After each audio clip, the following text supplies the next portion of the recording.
Welcome back to the final Capitano, where the name on the front of the shirt is more important than the name on the back of the shirt, where all egos are left at the door, where we fight not for ourselves but for the badge, for our teammates. Take a look around at each other, stare into each other's eyes and ask yourself, am I willing to leave everything on the pitch for these people? If you're not, then you can leave now. Good. Now let's get into it. Starting off, we'll jump straight into the City game. They won 2-1 against Fulham and they went down to 10 men. And it was up to that man right there, Erling Haaland, to score in the 95th minute, a penalty. And listen, Leno was very close to it and he probably should have saved that. Actually, I say probably, he should have saved that. But you know, sometimes these things swing your favour, and they did for Erling Haaland. And City won the game 2-1 after a red card from Cancelo. And it just goes to show how good this team are, and it makes you think, what will it take for them to lose points, you know, especially against teams outside the top four, you know? And it's very scary. It's scary to see a team go down to 10 men in the Premier League and they're still the favourites. I mean, even when most teams, when they get a red card in the Premier League, you automatically favour the team with more players. But Manchester City, no. And I mean that in terms of, if Arsenal go down to 10 men, I personally favour the other team still to win that game, because that's how competitive the Premier League is. But with Manchester City, it's a different scenario, and you still favour them. And listen, Fulham took them to the wire, and they'll be gutted. But that's how it is. And Man City get the 3 points. I mean, when Erling Haaland's on the pitch as well, you can always count on a goal, or at least a chance. He'll be the right place, the right time. And this time it was a penalty. I saw this actually, and I thought Pep dealt with it very well. I mean, Zlatan Ibrahimovic said Pep Guardiola's ego will hamper Erling Haaland's ability at Manchester City. And basically, you can go and watch the video. You can see the Twitter link here. But he basically is just really sarcastic and says, oh yeah, my ego's so big. I don't want Erling Haaland to score any more goals. I don't want the team to win because it takes the spotlight off me, which I think was brilliant. And it just, listen, it's all fun and games, but it just goes, when is Zlatan going to get over this? You know, leave it alone now. It's been so long, and he's still sticking it to Pep Guardiola any chance he gets. And it seems like Zlatan is maybe jealous. But I saw that and I thought I'd include it just because I thought it was an interesting topic. But like I said, it's scary. Reminder, Manchester City have only played 2 of the top 6. Arsenal, on the other hand, have played all bar Manchester City. Yet Arsenal, with an easy start to the season, are top of the Premier League table ahead of City. I mean, yes and no, because City have proven it so many seasons. It's like, yeah, we get it. Arsenal have played a lot of the top teams, which is great for them. But it doesn't bother me that Manchester City have to play the top team still. I'm pretty confident that City should not drop many points even against them, especially on the form. If you look at the top team, who's the top teams at the moment? Top teams at the moment are Arsenal, Manchester City and Newcastle. You know, maybe Brighton, but those are the top teams at the moment. So Manchester City should get points. But like I said, Arteta will be watching this and watching that Man City game and thinking, wow, okay, here we go. Yep, this is going to be tough. And it's going to take more than us on the form that we're on right now to win this league with still so long to go. And listen, Pep will be looking back at that Arsenal victory and that Arsenal team and that winning mentality they have at the moment. You see their celebrations against Chelsea. And Pep will be thinking as well, okay. But again, Pep's used to it. He's had that Liverpool, that Klopp team, Mo Salah coming after him for all these years, and they still ended up on top. So he'll know how to deal with these situations. And it may have to come down to Manchester City stopping him in the end, and vice versa. And that game is going to be huge. City-Arsenal, both fixtures this season are going to be huge. Because if you drop points against the teams you're competing with, and you take points away from those teams, it's mega. Not just for the league, but for the confidence, for the egos, for the mentalities. And listen, Arsenal played Chelsea on the weekend and got a 1-0 victory. And they were fantastic. They controlled the game. They wanted it more. They were hungry. Every challenge. The only thing they lacked was a second goal. And they had a few chances as well. It wasn't like they just controlled the game, they scored a goal. They had a few chances to put the game to bed. But Chelsea didn't really look like they were going to trouble Arsenal at all. And I've got to say, Jesus, what a player. What a player. And I read this. If you consider running around loads and closing people down more important than scoring goals, then Gabriel Jesus is the striker for you. I mean, yes, there was always that conversation, well, for me personally, around my mates, was like, would you rather a striker just to score loads of goals, more goals, or would you like a striker to work really hard, defend and score, but not as many goals? And for me, it was the latter. I want my striker to be able to work hard, to score goals, and to help out the team, lead from the front line, you know, and that's what Jesus does. And if he can get scoring again, wow, what a player and what an incredible signing for Arsenal. He really is. And we go on to a different Arsenal player, Xhaka. I mean, it's crazy, isn't it? This football game is so crazy. So many people wrote him off years ago, including myself, including pundits. I don't know one person who really came out and said Xhaka's amazing or Xhaka needs to stay at Arsenal.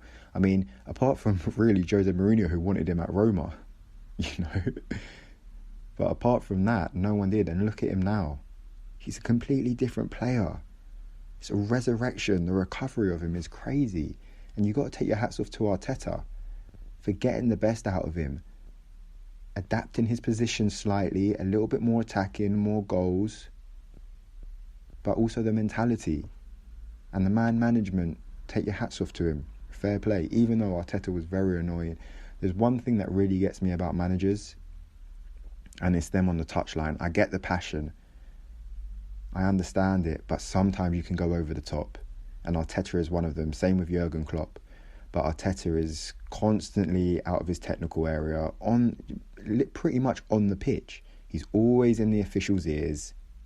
And it's just annoying sometimes. But you've got to do what you got to do to win games. And if that means a little bit of influence here and there, then there you go. And what a player this is as well.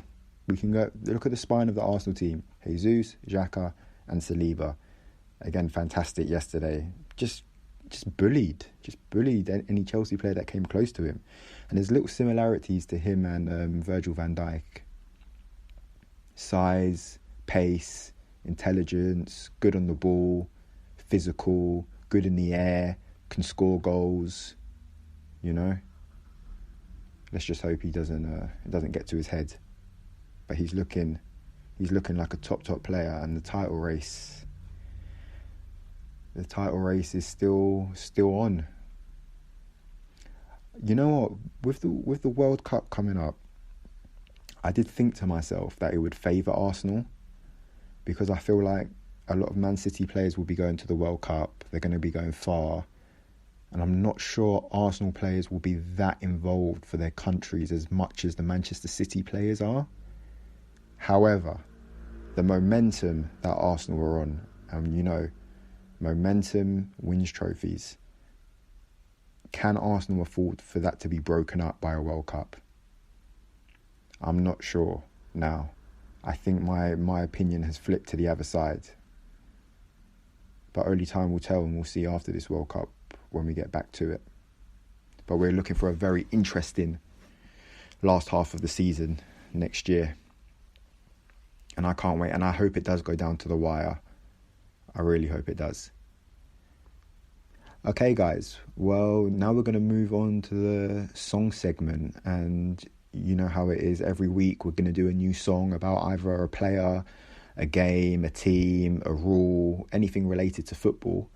And this week it is on Rodrigo Bentancur. So without further ado, hope you enjoy.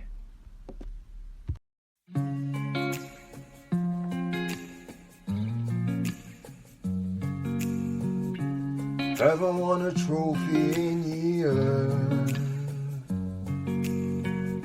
Another season without one is top of our fears. We've had Poch, Mourinho, now Conte, but only this Uruguayan can truly save the day. Bentancur makes the opposition look like they are amateur. Bentancur,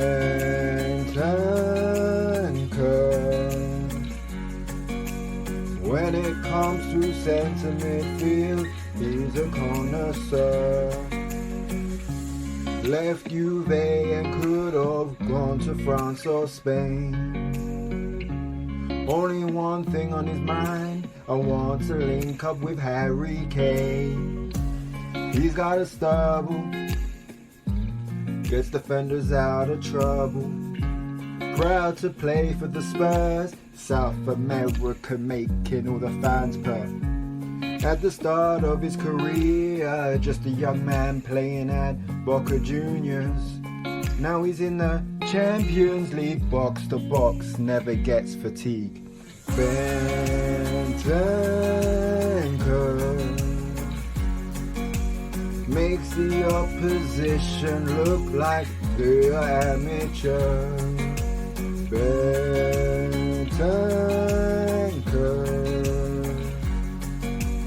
when it comes to centre midfield, he's a connoisseur.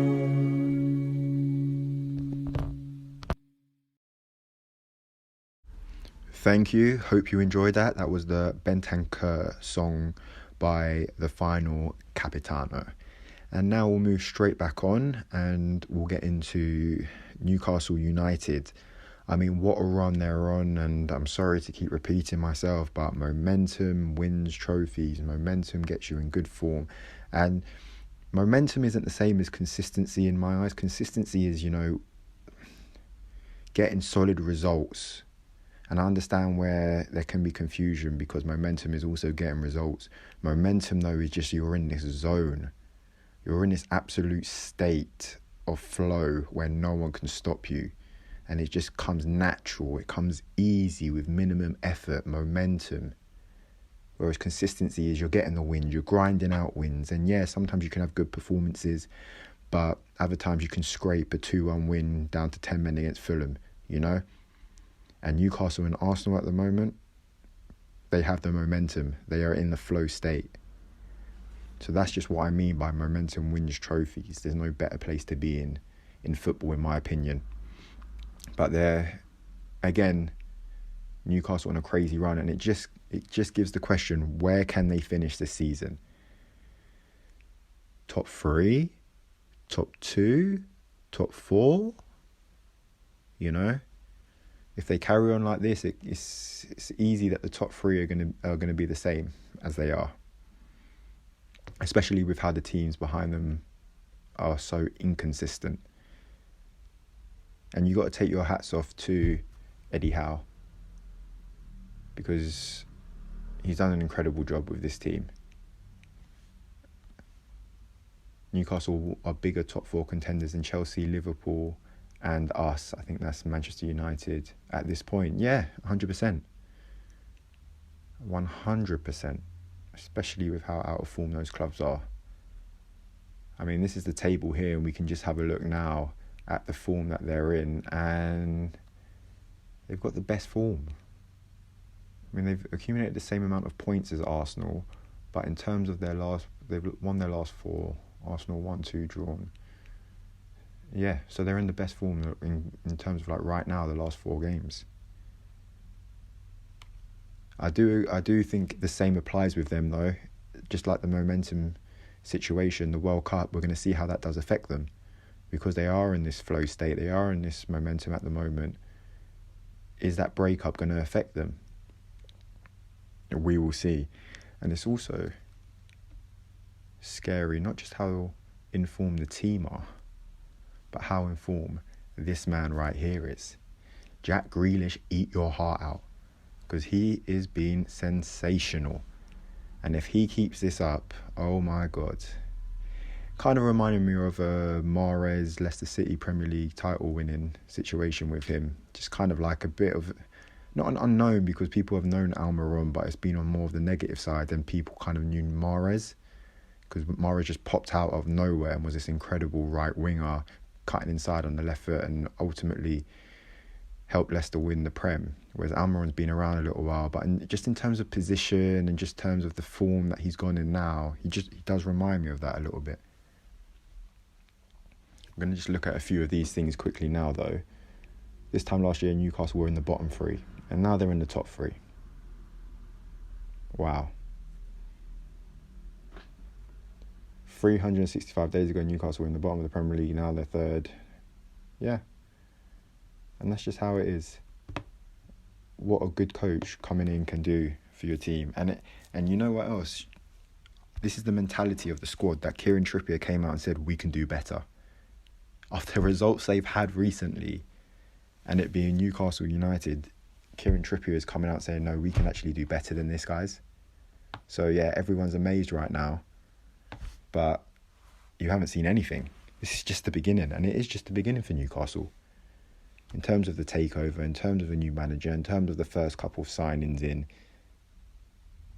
So, keep your eyes open. Now, Manchester United, on the other hand, not a team with any sort of momentum at the moment. We said last week, inconsistent, a couple good victories, beat a good team, but then kind of throw it all away. And that's what happened against Villa. 3-1 Villa. They were good against Spurs United, and now they come and they lose to Villa kind of situation. And I got to give it, what a start for Unai Emery in the Premier League once again. Another top coach in the Prem. And we just attract them like flies to you know what. They love it. And it's great for the league. And you know what else is great? Is the fact that they can go from coaching big teams in other countries, these coaches, Champions League football, European football, but they'll come to a mid-table Premier League side. They'll give that up to come to the Premier League. And that's incredible and fantastic. And a very interesting season ahead now for Aston Villa, because they do have a top coach. And look at their squad. Their squad is a good squad. So it'll be very interesting to see the rest of the season for Villa. And even the likes of this man, Philip Coutinho. Is he going to get any sort of form back like he did even under this man? Under Klopp, where he was probably his best.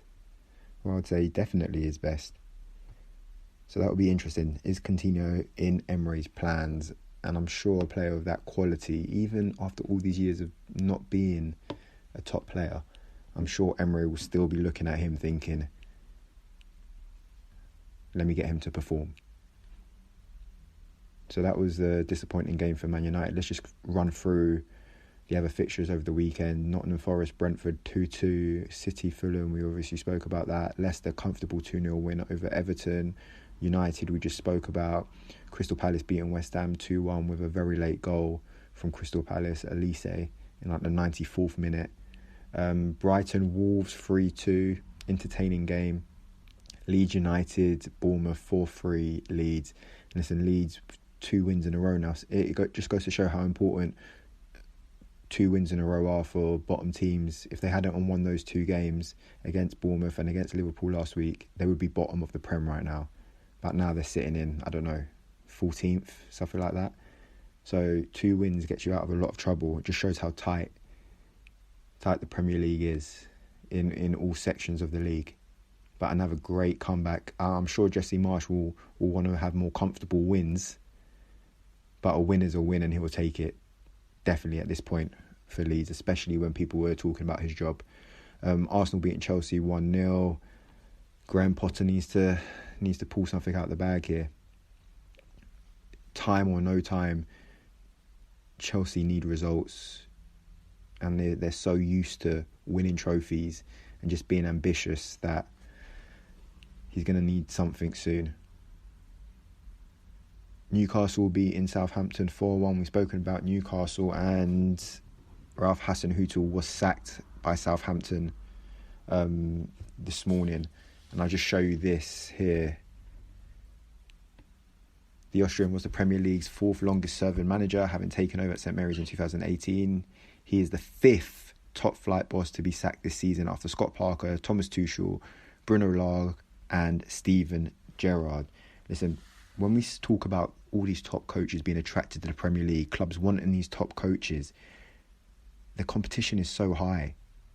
No team wants to be inconsistent. No team wants to not be in good form.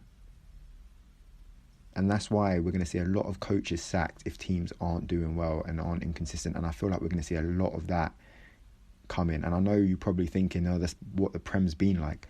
I mean, look how many managers have been sacked this season. And it's not even December yet. We've just come into November. And 5 Premier League managers have been sacked already. Because any club can attract top coaches now. From 1st to 20th, you can guarantee a top coach. So all the best to Hassenhuttl. He was great for the Premier League, a great coach. But yeah, this was coming. Even from last season, there was talks of it.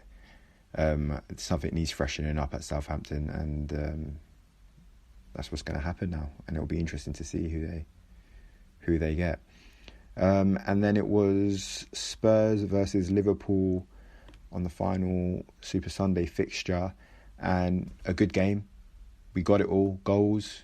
Conte going crazy on the touchline, which we love to see. See, the difference between Conte and Arteta is Arteta's annoying about it, where Conte, you can see the passion, you can see it's all emotion, whereas Arteta is just like, I don't know, throwing his toys out the pram. But yeah, I feel like Spurs should have got more out of the game, especially with their second half performance. But unfortunately, Liverpool hold on and get the 3 points, and much needed 3 points as well. So that was the roundup for the weekend. I hope you enjoyed it, guys. It was episode 2, the final Capitano. And listen, we are now active on Twitter, so give us a follow on Twitter. We'll be tweeting regularly, and hope you enjoyed the video, and let's see you next week. Oh yeah, and remember,